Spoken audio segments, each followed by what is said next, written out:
اور اس کی ایک خاص میعاد رکھی ہے جس کو عدت کہا جاتا ہے، اور پھر ڈائریکشن ہے اللہ تعالیٰ کی طرف سے وَاتَّقُوا اللَّهَ رَبَّكُمْ کہ اپنے رب سے جو کہ تمہارا نوشل لارڈ ہے اس سے پناہ کی درخواست کرتے رہو، اور اپنی ان بیویوں کو جو حالت عدت میں ہوتی ہیں ان کو ان کے گھروں سے نہ نکالو اور نہ ہی وہ ان گھروں سے نکلیں۔ ہاں ایک ایکسیپشن ہے، اگر کوئی فحش غلطی ہو جائے تو اس کی بنیاد پہ ایسا ایکشن لیا جا سکتا ہے، اور یہ یاد رکھو اللہ تعالیٰ کی ذات فرماتے ہیں وَتِلْكَ حدود اللہ ہے، یہ اللہ تعالیٰ کی حدود ہیں، یعنی حدود و قیود ہیں اور اصول و ضوابط ہیں۔ وَمَنْ يَتَعَدَّ حدود اللہ ہے، اور اگر آپ اللہ تعالیٰ کی حدود کی خلاف ورزی کریں گے، ان اصولوں کی خلاف ورزی کریں گے، فقط ظلم نفسہ، تو گویا ایسے شخص نے اپنے نفس پہ ظلم کیا۔ بیوی کی عدت کا تعین اس کا خامند کرے گا ان احکامات اور ضابطوں کی بنیاد پہ جو قرآن حکیم نے سورہ طلاق میں واضح کیے ہیں۔ پھر قرآن حکیم بتاتا ہے کہ جب یہ مدت آ جائے فائزہ بلغنا اجلہن، اور جب یہ مدت عدت کی مدت ختم ہو جائے تو پھر فَأَمْسِكُوهُنَّ بِمَعْرُوفٍ أَوْ فَارِقُوهُنَّ بِمَعْرُوف، تو پھر یا تو آپ ان کو اپنی طرف روک لو احسن طریقے سے، اور یا پھر ان کو جدا کر دو احسن طریقے سے۔ وہ احسن طریقہ کون سا ہے؟ جو آپ کی ثقافت کی، آپ کے کسٹم اور کلچر کے عین مطابق ہوگا۔ وَشَهِدُوا ذَوِي عَدْلٍ مِّنْكُمْ، آپ اپنے لوگوں میں سے دو ایسے اشخاص کو گواہ کے طور پہ رکھو جو عدل والے ہوں، جو عدل کو پسند کرتے ہوں اور وہ ریپیوٹیبل ہوں، اور پھر ان کو شہادت رکھو اللہ تعالیٰ کی ذات کے لیے۔ ذَلِكُمْ يُوعَظُ بِهِ، تو آپ کو اس بات کی نصیحت کی جاتی ہے، یعنی بہت سخت قسم کی انسٹرکشنز ہیں۔ من کان یؤمن باللہ والیوم الآخر، اور پھر جو کوئی بھی اللہ تعالیٰ پہ ایمان لاتا ہے اور یوم آخرت پہ ایمان لاتا ہے، ومن یتق اللہ، اور اللہ تعالیٰ سے پناہ کا طلبگار رہتا ہے، تو یقیناً اللہ تعالیٰ کی ذات جو ہے پھر ان کے ساتھ حسن سلوک کیا کر سکتی ہے؟ یف اللہ مخرجن، یقیناً اللہ تعالیٰ کی ذات اسے کوئی ایگزٹ دے دے گی، یعنی اس کی مشکلات میں سے کوئی نہ کوئی رستہ نکال دے گی۔ تو ناظرین، اللہ تعالیٰ کی ذات چونکہ اللہ خیر الرازقین ہے، تو لہٰذا ہمیں اللہ تعالیٰ کی ذات کو ہماری سماجی، ہماری معاشی یا ہماری نفسیاتی جتنی بھی مسائل ہیں ان کا حل اللہ تعالیٰ کی ذات کے پاس ہے، چونکہ اللہ تعالیٰ ہمارا خالق ہے، انسانوں کا رحیم ہے، کریم ہے اور رحمان ہے، علیم ہے، اور لہٰذا ہمیں ہر وقت اللہ تعالیٰ کی ذات سے امید رکھنی چاہیے کہ جب بھی ہم مشکلات میں ہوں تو اگر ہمارا ایمان پختہ ہے تو یقیناً اللہ تعالیٰ کی ذات ہمیں کوئی نہ کوئی اس میں سے ایگزٹ دے گی۔ یرزقو من حیث لا یحتسب، یعنی اللہ تعالیٰ کی ذات جو ہے وہ آپ کو وہاں سے رزق دے گی جس کا آپ کو حساب بھی نہیں ہے۔ اور من یتوکل علی اللہ فہو حسبہ، اور جو کو بھی اللہ تعالیٰ کی ذات پہ یقین کرتا ہے، اللہ تعالیٰ پہ ایمان رکھتا ہے، اللہ تعالیٰ کی ذات اس کے لیے بہت کافی ہے۔ ان اللہ بالغ امرہ، چونکہ ہر معاملے کی جو تکمیل ہے، جو عروج ہے، جو اس کی نہج ہے، وہ اللہ تعالیٰ کی کمانڈ ہے۔ قد جعل اللہ لکل شیء قدرا، اور اللہ تعالیٰ کی ذات نے ہر چیز کو ایک مقدار کے ساتھ، تناسب کے ساتھ اور توازن کے ساتھ پیدا کیا ہوا ہے۔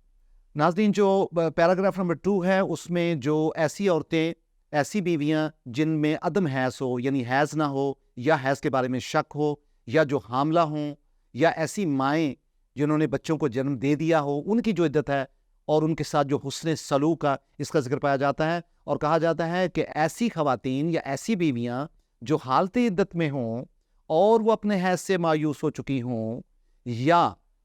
آپ کو شک ان کے حیض کے بارے میں، تو ان کی جو عدت ہوگی وہ بھی 3 ماہ کی ہوگی، یعنی 3 حیض کی نہیں ہوگی بلکہ ان کی عدت 3 ماہ کی ہوگی۔ اور جو حاملہ بیویاں ہوں گی ان کی عدت ہوگی جب تک وہ بچے کو جنم نہیں دے دیتی۔ اور وَمَنْ يَتَّقِ اللَّهَ يَجْعَلْ لَهُ مِنْ أَمْرِهِ يُسْرًا، اور جو کوئی اللہ تعالیٰ سے پناہ کی درخواست کرتا رہتا ہے تو یقیناً اللہ تعالیٰ کی ذات جو ہے اس کے سارے معاملات کو آسان فرما دیتی ہے۔ ذَلِكُ أَمْرُ اللَّهِ أَنزَلْنَاهُ عَلَيْكُمْ، کہ یہ اللہ تعالیٰ کی کمانڈ ہے، اللہ تعالیٰ کا حکم ہے جو اللہ تعالیٰ نے آپ کے لیے نازل کیا ہے۔ وَمَنْ يَتَّقِ اللَّهَ، اور جو کوئی اللہ تعالیٰ سے پناہ کا طلبگار رہتا ہے، يُكَفِّرُ عَنْهُ سَيِّئَاتِهِ، تو اللہ تعالیٰ کی ذات اس کے گناہوں کو اس سے پرے کر دیتی ہے، دور کر دیتی ہے، الگ کر دیتی ہے۔ وَيُعْظِمُ لَهُ أَجْرًا، اور ان کے اجر کو یقینی بنا دیتی ہے۔ تو لہٰذا ذات باری تعالیٰ کی انسٹرکشنز ہیں اسکنوہن من حیث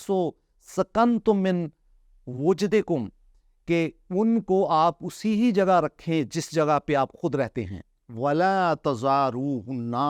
لتضیقوا علیہن، اور اس کیفیت کا فائدہ اٹھاتے ہوئے، ان حالات کا فائدہ اٹھاتے ہوئے اپنی جو مشکلات ہیں آپ کے تعلقات کی، اس کے پیش نظر ان کو تکلیف میں نہ ڈالو. اور جو آپ کی ایسی بیویاں جو عدت کی حالت میں ہوں، وہ حاملہ ہوں، تو جب تک وہ بچے کو جنم نہیں دے دیتی وہ حالت عدت میں ہوں گی، یعنی وہ آپ کے گھروں میں ٹھہریں گی. اور جب وہ بچے کو جنم دے دیں اور ان کے دودھ کا معاملہ آئے، ان بچوں کو دودھ پلانے کا معاملہ آئے، تو وہ آپ کے بچوں کو دودھ پلا سکتی ہیں، اور بشرطے کہ آپ ان کو ان کے اجر دیں، جو معروف معاوضہ ہے وہ آپ دیں. اور یہ اللہ تعالیٰ کا حکم ہے کہ آپ احسن طریقے سے ان احکامات کی پابندی کریں. اور اگر آپ اس میں کوئی مشکل فیل کریں دودھ پلانے والے مسئلے پہ، تو پھر آپ کسی اور دوسری عورت سے بھی دودھ پلانے کا بچے کا بندوبست کر سکتے ہیں. پھر قرآن حکیم بتاتا ہے کہ دیکھیں لِيُنْفِقُ ذُو سَعَةٍ مِنْ سَعَتِهِ، جو آپ کی وسعت رکھی ہے اس کے مطابق، اپنی توفیق کے مطابق آپ ان کی خدمت کریں. اور جس کو اللہ تعالیٰ نے کم رزق دیا ہے، جن کے پاس کم رزق ہے، وہ اس رزق میں سے خرچیں. اللہ تعالیٰ کی ذات جو ہے لا یکلف اللہ نفسا الا ما آتاہا، یعنی اللہ تعالیٰ کی ذات آپ سے توقع نہیں رکھتی کہ آپ اس سے زیادہ خرچیں جو کہ آپ کو دیا گیا ہے، کیونکہ اللہ تعالیٰ کی ذات جو ہے وہ سَيَجْعَلُ اللَّهُ بَعْدَ عُسْرٍ يُسْرًا، یقیناً اللہ تعالیٰ کی ذات اس کے بعد آپ کے لیے آسانی پیدا کر دے گی. ناظرین، جو تیسرا پیرایا ہے اس میں تاریخی شہادتیں دے کے بتایا گیا ہے کہ پرانی قومیں عورتوں پہ حالت عدت میں ظلم کرتی تھیں. وَقَيٍّ مِّن قَرْيَةٍ عَتَتْ عَنْ أَمْرِ رَبِّهَا، یعنی بے شمار ایسی قومیں پہلے جو گزری ہیں، نہ انہوں نے اللہ تعالیٰ کے احکامات کو مانا اور نہ رسولوں کے ان پیغامات کو مانا جو انہوں نے ان کو کنوے کیے. تو اللہ تعالیٰ کی ذات نے کیا کیا؟ فَحَسَبْنَهَا حِسَابًا شَدِيدًا وَعَذَّبْنَهَا عَذَابًا نُكْرًا، تو پھر اللہ تعالیٰ کی ذات نے ان کا محاسبہ کیا جو کہ بہت شدید محاسبہ تھا، اور ان کو ایسا عذاب دیا جو کہ شدید عذاب تھا. اور اس میں حسبنا جو حسابن ہے یہ دنیاوی عذاب کا ذکر ہے، اور عذبنا میں زیادہ اندیا پایا جاتا ہے کہ یہ وہ عذاب ہوگا جو کہ یوم حساب کے دن ہوگا. بہرحال ایسی قوموں کو دونوں ہی طرح کے عذاب جو ہیں وہ ملے، چونکہ انہوں نے اللہ تعالیٰ کے احکامات کی خلاف ورزی کی، اور انہوں نے فذاقت وبال امرہا، اور انہوں نے ذائقہ چکھا اس وبال کا. وَقَانَ عَاقِبَةُ أَمْرِهَا خُسْرًا، اور یقیناً ان کا جو انجام ہوگا وہ بھی بہت خسارے والا انجام ہوگا.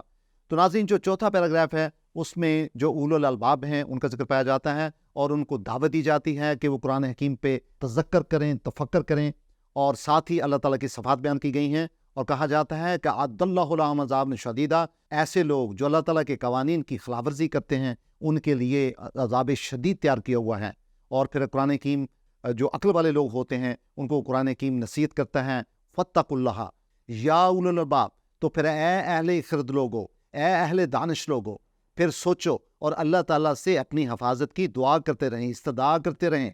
یعنی وہ لوگ جو ایمان لائے ہو، قد انزل اللہ علیکم ذکرا، کیونکہ اللہ تعالیٰ کی ذات نے قرآن حکیم کو آپ کو ذکر کے طور پہ اتارا ہے. ناظرین، ذکر وہ ہوتا ہے جو پہلے ہو چکا ہو، تذکرہ وہی ہوتا ہے کہ اس کا ذکر پہلے ہو چکا ہوتا ہے. اس کا مطلب ہے کہ پہلے بھی ہماری جو روحیں ہیں وہ اس ذکر سے واقف ہوں گی.